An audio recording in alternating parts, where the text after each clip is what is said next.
Olá pessoal, tudo bem? Hoje estamos aqui para ter uma conversa descontraída sobre tutela, curatela, decisão apoiada e também a interdição. Estou na companhia aqui das minhas excelentíssimas colegas Maiara, Maria Luísa e Letícia e eu passo a palavra para a Maiara para iniciar os nossos trabalhos dizendo sobre a tutela. A tutela, a curatela, a interdição e a tomada de decisão apoiada são instrumentos do direito que visam garantir a proteção e apoio a pessoas que não têm plena capacidade civil, seja de maneira temporária ou de maneira permanente. A tutela está prevista no artigo 1728 do Código Civil e também no Estatuto da Criança e do Adolescente, a partir do artigo 36.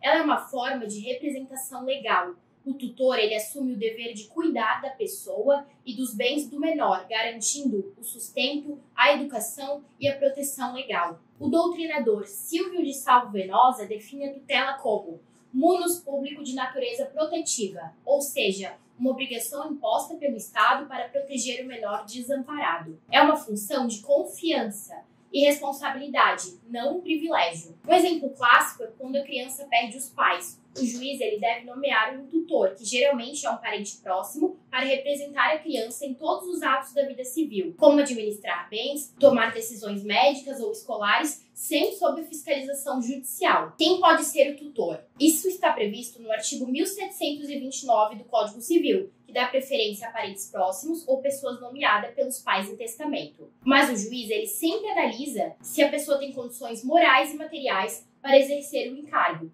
Pessoas com antecedentes criminais graves não estão aptas a esse cargo. Então, para encerrar a parte da tutela, ela existe para proteger o menor que perdeu o amparo familiar, garantindo que alguém idôneo responda por ele, sempre com base no princípio do melhor interesse da criança e do adolescente. Como nós temos outros institutos, eu vou passar a palavra para os meus colegas.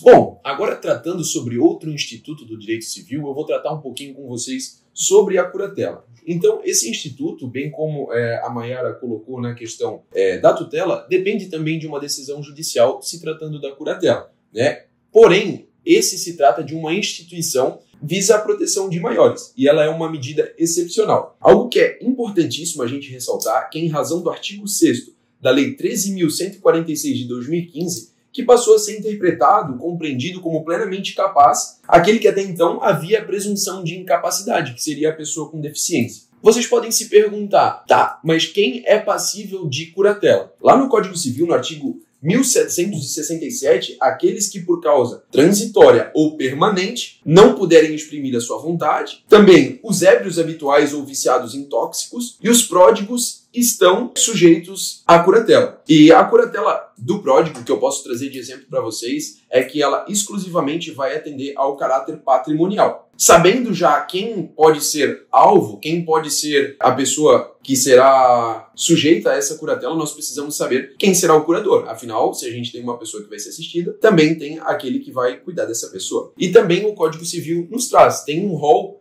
taxativo de quais são as pessoas que podem ser e preferencialmente serão os curadores. Pode ser o cônjuge ou companheiro, essa é a primeira hipótese que traz no Código Civil. Na ausência deles, nós teremos o pai ou a mãe. Na ausência destes dois, posteriormente, nós temos o descendente mais apto, ou seja, se tiver 2 filhos, será visto aquele que está mais apto a realizar esse cuidado, né? E na falta de todos esses, cabe ao juiz fazer essa nomeação. Então, nós temos essas 3 principais modalidades. No entanto, até o doutrinador Rolf Madaleno traz algo bastante interessante na sua obra Direito de Família, na 15ª edição do ano de 2026, inclusive. Na página exata 1384, ele vai trazer a curatela compartilhada, em que o ônus da curatela ele pode ser distribuído. Então, digamos que tenham 2 filhos, 3 filhos, 4 filhos, não tendo cônjuge, não tendo companheiro, também pai e mãe ausentes, esse ônus ele pode ser compartilhado. E eu vou compartilhar agora com vocês uma decisão jurisprudencial sobre isso, ver como se aplica isso em um caso concreto.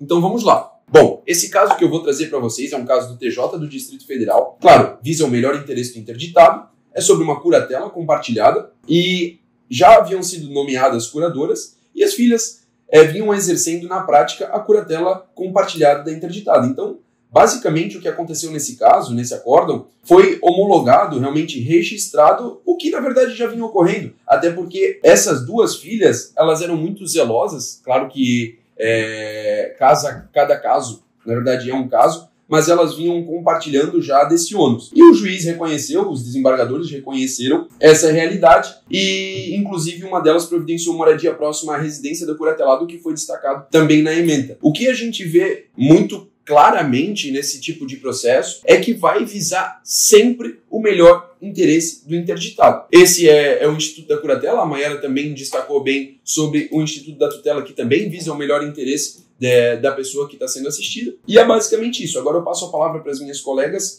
darem prosseguimento com os trabalhos. Agora eu vou falar sobre a tomada de decisão. Ela é uma situação em que o magistrado não nomeia um curador, diferentemente da curatela, mas sim 2 apoiadores para ajudá-la a tomar decisões sobre a vida civil.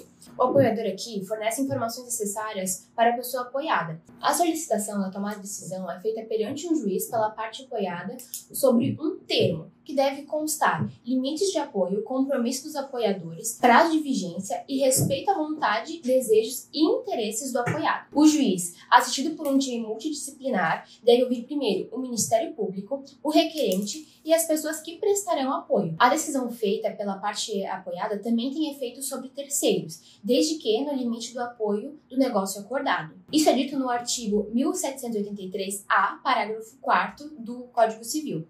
Em uma relação de negócio, a parte apoiada pode solicitar para os apoiadores contrassinarem um contrato ou um acordo especificando cada função dos apoiadores em relação à parte apoiada. A parte apoiada pode solicitar a terminação do acordo signado do processo de tomada de decisão apoiada a qualquer momento. Isso é dito no artigo 1783-A, só que no parágrafo 9º do Código Civil. Além disso, o apoiador pode solicitar sua exclusão do processo, porém depende de uma manifestação do juiz sobre a matéria. E, finalmente, é importante consignar que aplicam-se à tomada de decisão apoiada as regras de prestação de contas aplicadas na curatela. E agora eu passo a palavra para minha amiga Maria Luísa. Bem, eu sou Maria Luísa e agora eu vou tratar um pouquinho mais sobre a interdição. Quando nós falamos em interdição no direito brasileiro, nós estamos falando de um procedimento que reconhece uma pessoa maior de idade e que ela precisa de apoio para realizar algumas atividades, alguns atos na sua vida civil. Mas é muito importante reforçar uma mudança de perspectiva.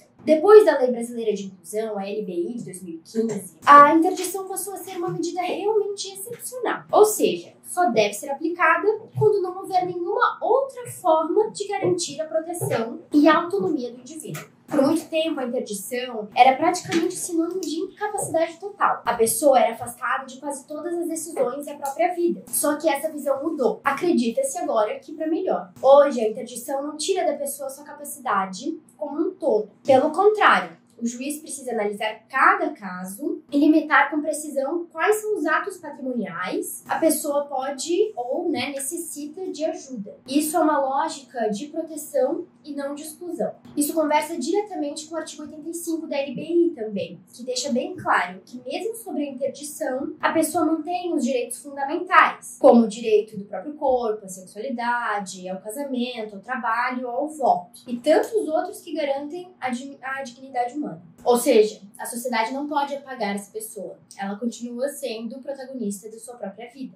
A curatela, nesse contexto, é consequência da interdição. É o apoio formal designado para auxiliar aquela pessoa. Mas a curatela de hoje tem 3 características. Ela deve ser proporcional, temporária e sempre revisável. Porque a condição da pessoa pode melhorar com o tempo. E mais, o curador não substituiu a vontade da pessoa totalmente. Ele atua apenas nos limites que o juiz determina. Então, quando nós pensamos na interdição hoje, precisamos entender que ela não é um mecanismo para silenciar ou afastar a vida, a vida social do indivíduo. É uma ferramenta de proteção guiada pela dignidade humana. Assim, o direito, ele vem evoluindo e a nossa compreensão sobre a capacidade civil precisa ser acompanhada por essa evolução. Porque toda pessoa tem direito de participar, de decidir e de viver a autonomia, na máxima medida possível.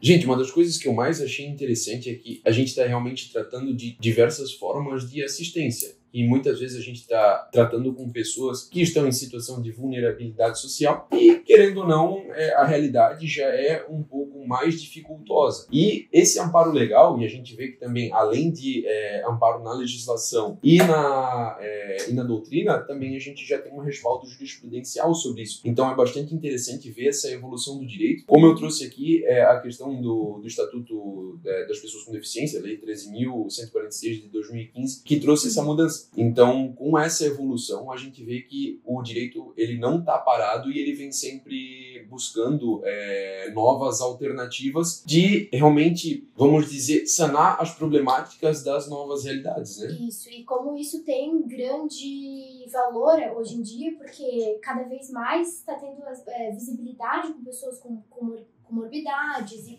que necessitam dessa assistência. E como é necessário ter esse respaldo essa evolução do direito para conseguir abraçar todo mundo. E por mais que não pareça tão comum, são N números gigantescos de pessoas que necessitam desse amparo legal. Exatamente, e é bom ver a subjetividade de cada processo, porque às vezes não cabe uma curatela, mas cabe uma decisão apoiada, cabe uma tutela, então cabe ali do juiz ver o que tá, esse respaldo legal e ver o que cabe ali no processo, o que mais vai fazer bem para a pessoa que precisa daquela ajuda. Né? Até tendo em vista a parte do melhor interesse do assistido, da pessoa que está por parte da curatela, tutela, enfim, realmente bem interessante. Até nessa questão da interdição, de priorizar a autonomia, porque mesmo a pessoa não deixa de ter, claro, com suas limitações, mas merece ter a sua vida e a sociedade sendo respeitada dentro dos seus limites, das suas... Sim, até pelo princípio da dignidade humana assegurado pela Constituição Federal de 88, então, querendo ou não, a Carta Magna, então a gente vê muito da Constituição Cidadã, que tem muitos direitos humanos ali trazidos cada vez mais aflorados nas novas legislações. Até é interessante a gente trazer da própria reforma do Código Civil, que a tendência é que realmente venham mais modalidades, até porque nós estamos tratando cada vez de mais famílias multiespécie, outras modalidades de família, de parentalidade. Então é bastante interessante a gente trazer essas questões. Até porque não é porque a pessoa está nessa condição que ela não deixa de ter interesses, que ela tenha desejos, que ela tenha sonhos, isso tem que ser levado em conta também. É essa lógica da proteção e não da exclusão. Exatamente. Pessoal, então acho que seja isso, agradeço pela atenção de vocês, foi incrível estar novamente compartilhando um pouco do nosso conhecimento com vocês, dos nossos estudos, e qualquer coisa nós ficamos à disposição. Com certeza, obrigada por terem assistido até aqui. Até a próxima. Tchau. Tchau.